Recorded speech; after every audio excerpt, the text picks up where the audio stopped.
que mi amor sea decirte sí hasta el final. Marcos 8, 13, 21 es el lugar donde nos convoca hoy la palabra de Dios en la liturgia de la iglesia.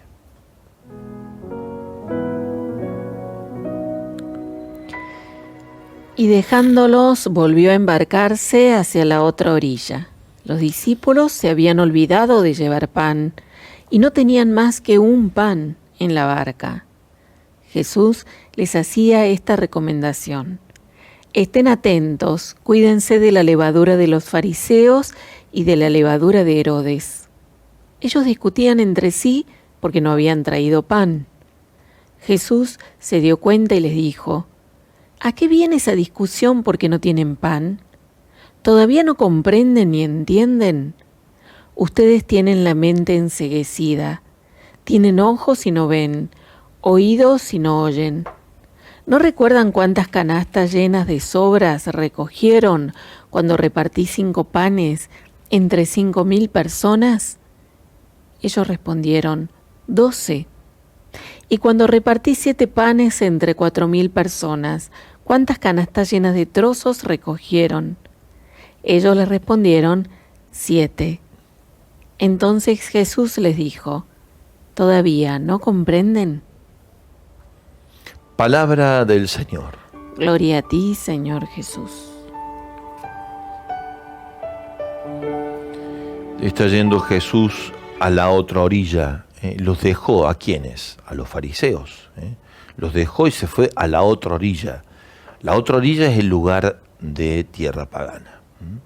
Es decir, Jesús está yendo en su barca a su misión, que han intentado distraerlo de la universalidad de su mensaje, han querido reducirlo con intereses políticos, los fariseos, a ver si pueden constituirlo a este taumaturgo, a este gran hacedor de milagros, entre comillas, en su líder. Como no califica Jesús a sus ideas, lo dejan partir nomás, y Jesús además no quiere calificar para las ideas de ellos, y parte a la otra orilla a cumplir su misión. Su misión es universal. Los discípulos, como decíamos ayer, cuando van a Dalmanuta, no se bajan de la barca, es Jesús quien confronta, se quedan en la barca, ya lo han hecho otras veces. Y después que Jesús cruza a la otra orilla en la barca, empieza esta discusión sobre los panes y el pan. Discutían entre ellos porque no habían traído panes. Y entonces Jesús les sale al cruce, es decir, porque no tendrían con qué alimentarse, o desde dónde dar alimento. Y Jesús le dice algo que llama la atención: cuídense de la levadura de los fariseos y de Herodes, o los herodianos también, dice otra traducción, ¿no? Cuídense de la levadura de los fariseos y los herodianos. ¿Por qué Jesús le dice esto? Porque van a tierra pagana, y en tierra pagana, donde se juega la universalidad del mensaje de Jesús, la levadura de los fariseos reduce, y la levadura de los herodianos también. ¿Qué reduce? Reduce el poder a una condición humana de dominio, y la de ellos es una condición de poder, de transformar la realidad, pero desde Jesús. No lo entendieron. Llevamos nada más que un solo pan. ¿Cuál pan? Sino el pan que se multiplicó, está diciendo Jesús. El pan que ustedes vieron multiplicar cuando dio de comer a 5.000 hombres, cuando dio de comer a otra multitud, donde recogieron 12 canastas y después 7, plenitud, pueblo 12, plenitud 7. Ustedes no entienden nada. Ustedes se preocupan porque no traen panes.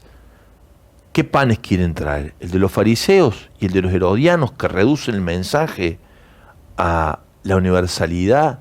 Cuando el pan va con ustedes, el que se multiplica, no entienden nada.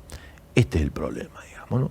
El problema está en que los discípulos, lo va a decir una y otra vez, lo redecíamos así con Adriana y Alejandro fuera del aire, estos discípulos no comprenden nada. Marcos se preocupa por hacerlo notar, y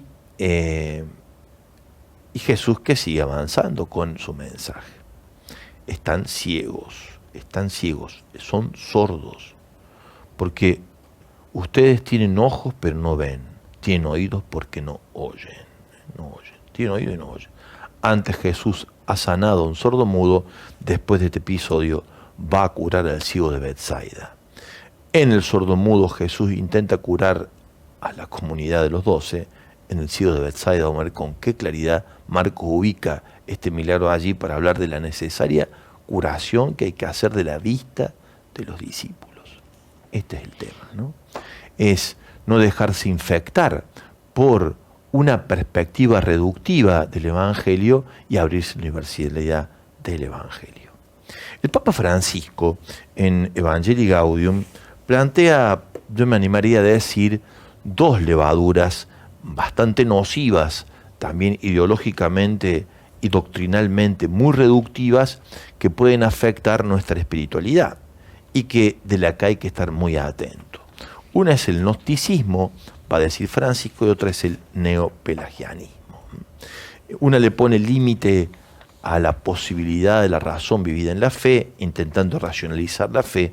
La otra le pone exageradamente, aquello igualmente en el pelagianismo está más afectado en la voluntad, pensando que es por sí mismo, casi como titanes voluntarios, que vamos a poner de pie el Evangelio, imponiendo nuestra condición sin humildad y sin medidas, ¿no? El pelagianismo está más como una afección de levadura voluntarista y el gnosticismo como una afección de levadura racionalista. Es el racionalismo y el voluntarismo lo que a veces afecta nuestra manera de estar con Jesús,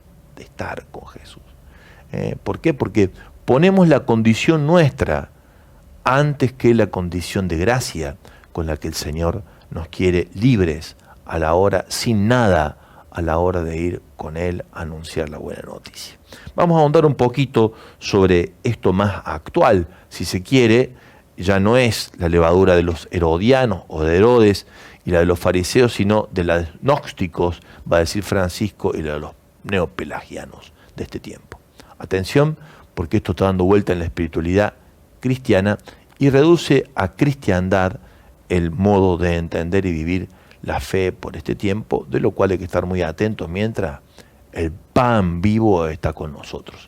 Nosotros hemos puesto una consigna esta mañana que ayude a la difusión de este proyecto maravilloso de evangelización que es Radio María TV y la obra de María en el mundo, y en Argentina en particular. Adri, algunos irán dejando también su sentir en torno a esto. Sí, van llegando varios mensajes. María Noel, por ejemplo, nos cuenta que hace tiempo que escucha Radio María, que le ayuda mucho, particularmente hace poco con la partida de su mamá, está cuidando a su hermana enferma, también un camino difícil, pero va aprendiendo cada día. También Eugenia de San Pedro, en la provincia de Buenos Aires, dice que apareció el pan de la palabra en un momento muy difícil para ella.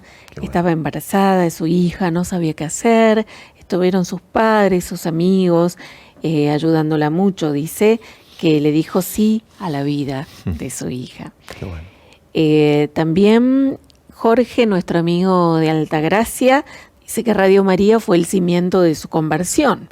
Escuchando Radio María, ahora es servidor desde hace un tiempo allí en la Gruta de la Virgen en Altagracia, un fiel oyente de Radio María. Cecilia también dice que hace 8 años escucha Radio María mientras va manejando hacia el trabajo y nos comparte una historia muy difícil también a partir de la enfermedad y el fallecimiento de su hermana, como su familia, su papá fue atravesando esta situación. Radio María también como instrumento, con su programación, acompañando a la familia en esta situación. Deberíamos hacer un libro, ¿no? Sí, la verdad que sí. En serio, de verdad, habría que testimonios. contar un libro de los testimonios. No sé si no lo vamos a hacer para para el jubileo al menos Qué lindo. un boceto donde recojamos los testimonios más hermosos de conversión, cómo fue que apareció, en qué programa, qué palabra, qué gracia, qué canción. Muchas veces la misma música es la que mueve los corazones a la conversión. Bueno, son todos instrumentos de gracia con los que el Señor se vale. ¿Tenés más de ti por ahí? Sí, hay muchos más, padre. Miguel de San Justo, partido de La Matanza, en Buenos Aires, dice que Radio María apareció en su vida en el año 2007. Bueno, y están llegando donaciones, comprobantes de aportes de Claudia de Mendoza, Gracias, Claudia. De Maricel. Edith de Metán en Salta dice que Radio María le mostró lo importante que es nutrir el espíritu. El alma, el espíritu. Qué lindo. Te recuerdo el alias, obra.radio.maría, para que hagas tu transferencia. Gracias. Ahí nos cuenta, Ale, a tu teléfono, Adri, cómo van las donaciones. Así lo vamos compartiendo. Ayer fue, la verdad, un día muy positivo. No alcanzamos la meta, pero vamos caminando. Y eso es lo importante, que sean muchas las voluntades que se suman en este sentido. ¿Tenés ahí? Sí, 18 se han sumado. Mira. Con una recaudación de 391.100 pesos. Bien, vamos por más. Vamos con vos, claro. Sos parte de este conmovedor momento de gracia que es Radio María en la Argentina y en el mundo. Y sos quien lo lleva adelante. Sos quien lo lleva adelante, ¿sí? Así funciona el mundo. Son los oyentes y su vocación misionera la que llevan adelante el proyecto Radio María en el mundo. Gracias por ser parte.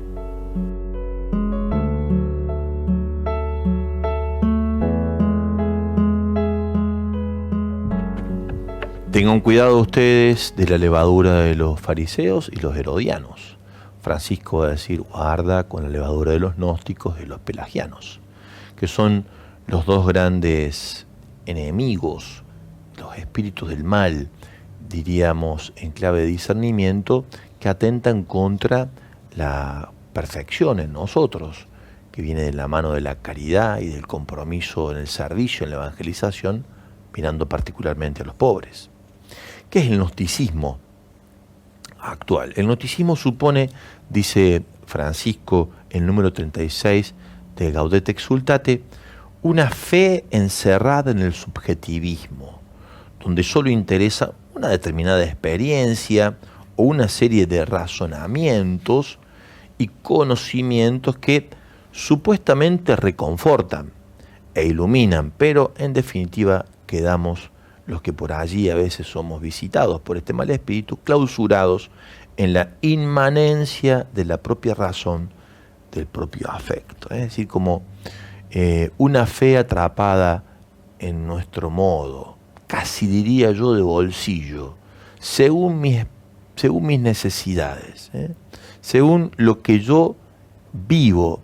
Primero estoy yo, mi sentir, mi parecer, y después lo que Dios dice, quiere y busca a través de lo que me comunica. En realidad no estoy tan preocupado por lo que Dios dice, sino por lo que a mí me sirve y me da calorcito interior como para permanecer allí, perdón la expresión, sin que nadie me joda.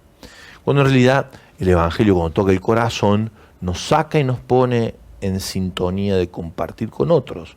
¿Está mal la experiencia personal? No, al contrario.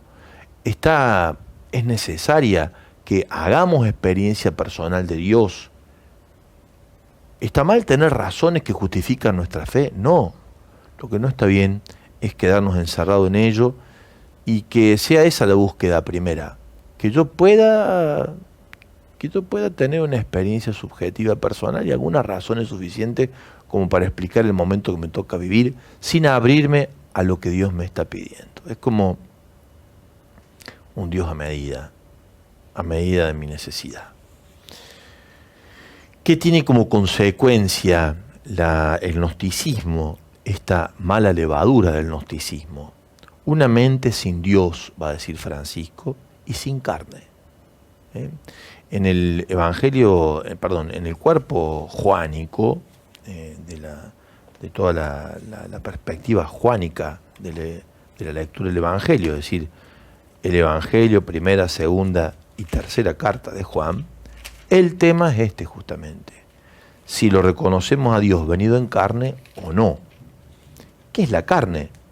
El hermano, la caridad, básicamente. ahí está la carne. ¿Qué va a decir Juan en la primera de las cartas? El que no reconoce a Cristo venido en carne, ahí dice primera carta de Juan, en el primer capítulo, viene del diablo. Es decir, cuando no ejerzo la caridad, diría Brochero, ni a cristiano llego, ni a cristiano llego. Es la carne de Cristo en el ejercicio de la caridad la que define si pertenecemos o no a Cristo. No hay otra. Lo que le hagan a uno, a mí me lo hacen. Si no amo, ni a cristiano llego, dice el buen cura Gaucho. Los gnósticos tienen, dice Francisco, una confusión en este punto y juzgan los demás según la capacidad que tengan dentro de si están iluminados o no, gente espiritual o no espiritual. No está mal ser espiritual, siempre y cuando corresponda al ejercicio de la caridad y particularmente atendiendo a los más pobres. Si no, quedamos como encerrados en nuestra propia, en el gustito interior que me genera y quedo inmanentemente vinculado, es decir, solo prendido a las ideas y a los afectos que despierta en mí, olvidándome de aquel que despertó en mí, si es que Dios ha sido lo que me regaló como gracia. ¿Cómo se traduce o cómo se ve verdaderamente en frutos lo que uno verdaderamente lleva adelante en Cristo o no? En eso, si hay obras de caridad que lo manifiestan o no. Es ciertamente el gnosticismo, así Francisco, una superficialidad espiritual vanidosa. Mucho movimiento en la superficie de la mente, pero no se mueve ni se conmueve la profundidad del pensamiento, la hondura a la que Dios va. Logra subyugar a algunos con una fascinación engañosa este espíritu, porque el equilibrio gnóstico es formal y supuestamente aséptico, y puede asumir el aspecto de una cierta armonía o un orden que lo abarca todo, de manera, lo está diciendo entre líneas Francisco, narcisista. Es una espiritualidad narcisista, que clausura, que no mueve a la misión, que nos deja conformes, una espiritualidad de, digamos así, de bienestar interior. Pero estemos atentos, no me refiero al racionalista enemigo de la fe cristiana. Esto puede ocurrir dentro de la iglesia, es decir, no está pensando Francisco en los ateos racionalistas, sino en lo que ocurre dentro de la iglesia. Esto puede ocurrir dentro de la iglesia, tanto en los laicos de las parroquias como en quienes enseñan filosofía, teología en centros de formación, porque también es propio de los gnósticos creer que con sus explicaciones ellos pueden hacer perfectamente comprensible toda fe y todo el evangelio, sin dar lugar al misterio, y en este lanzarse hacia adelante a lo que la voluntad de Dios y su guía en el Espíritu nos va diciendo.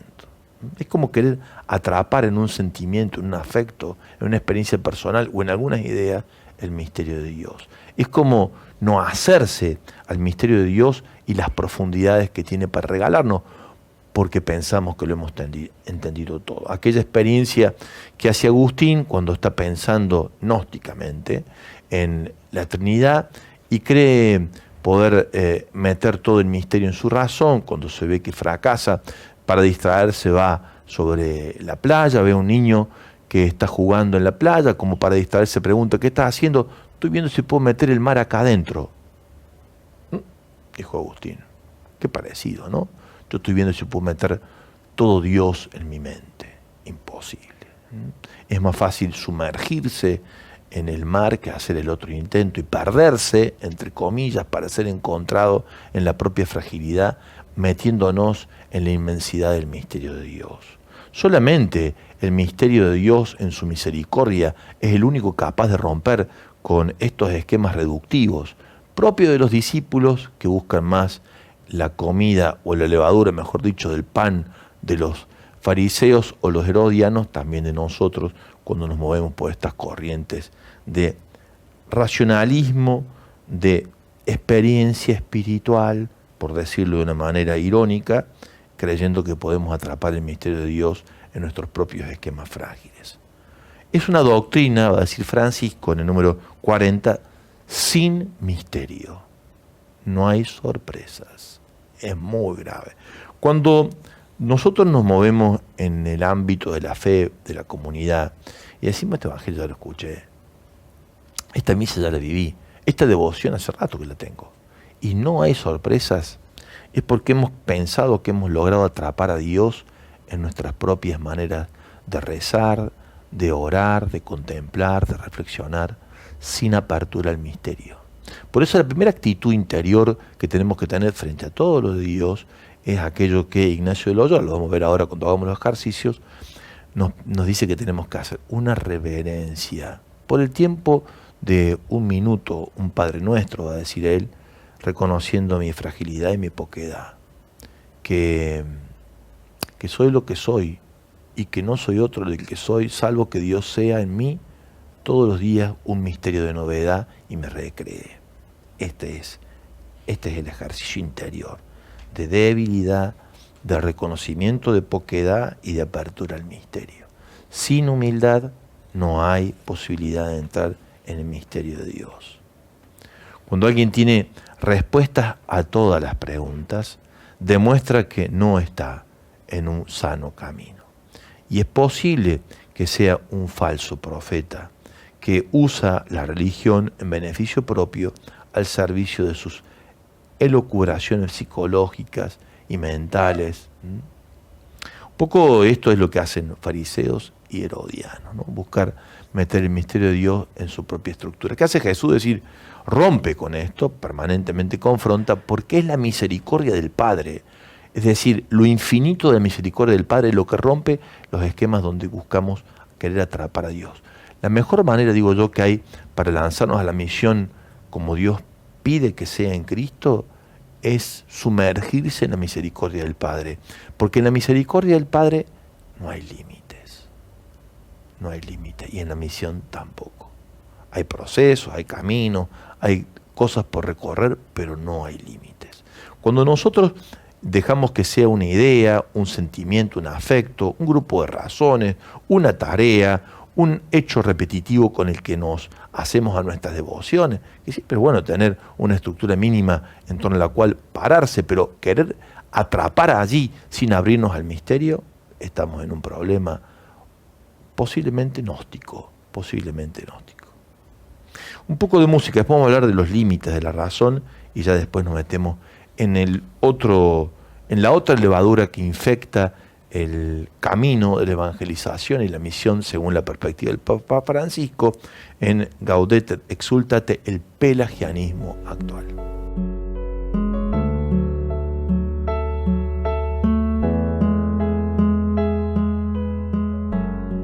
Bueno, estamos sobre la hora ya. Voy a dejar algunos deberes para quitar de en medio la otra levadura mala de este tiempo, que solamente doy en el número 48 de Gaudete Exultate. Francisco dice: el poder de los gnósticos atribuían la inteligencia, algunos comenzaron a atribuírselo a la voluntad humana, al esfuerzo personal, el que nos acercaba a Dios. Algunos pensaban que la razón, otros que la voluntad humana. Así surgieron los pelagianos y los semipelagianos. Ya no era la inteligencia lo que ocupaba el lugar del misterio y de la gracia, sino la voluntad. Se olvidaban que todo depende no del querer o del correr, sino de la misericordia de Dios. Y ahí después sigue una voluntad sin humildad, es el pelagianismo, es decir, yo lo puedo todo, pero puedo estar con Dios, digamos, ¿no? Es un endioseamiento de la propia voluntad y de el voluntarismo espiritual. Desde el número 48 al número 51, como para divertirse un rato y recibir unos lindos palos cuando en un sentido nos movemos en esta levadura que nos hace daño, la del voluntarismo pelagiano, semipelagiano, igual que el gnosticismo. Uno se apoya en la inteligencia, otro en la voluntad. Son dos herejías espirituales, tenemos que decirlo. Bueno, Adri, será hasta mañana. ¿Cómo tuvieron las donaciones? Estuvimos, el último vamos a dato, ver el último parte. mensaje. La última parte que nos ha enviado Alejandro. Sí. Aquí está. 27 donaciones Bien. ingresaron, un total hasta ahora de 536. Buenísimo. Tenemos que llegar todos los días, si se puede, a 3 millones de pesos. No es mucho para todos los que somos. Todos poniendo un poquito, llegamos a esa meta. Vos si no puedo, 1.000 pesos, o sea, nadie no puede, nadie es tan pobre que no pueda dar algo. Ni nadie es tan rico que no pueda también dejar que alguien dé por él. Así que compartimos, es lo más importante. ¿Cómo hacemos? Hacer una transferencia bancaria al alias obra.radio.maría desde tu billetera electrónica, tu cuenta bancaria. También puedes llamar al 0810 7 veces el número 7 para decir, yo quiero donar, y te explicamos cómo hacerlo. Gracias, muchas gracias. Chao, hasta mañana. De mi inseguridad.